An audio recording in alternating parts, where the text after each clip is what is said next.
हे गाईज, आज आपण बनवणार आहोत झणझणीत मिसळ.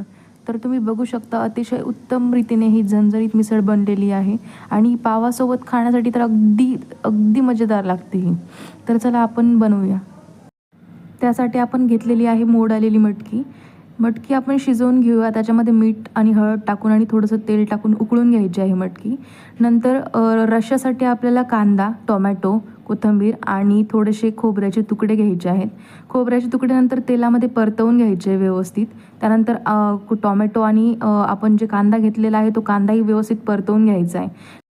नंतर कापलेला टोमॅटो आणि खोबऱ्याचे तुकडेही व्यवस्थित परतवून घ्यायचे आहेत. त्यानंतर ते लाल होईपर्यंत भाजल्यावर हे सगळं मिश्रण वाटून घ्यायचं आहे कोथिंबीर टाकून मिक्सरमध्ये.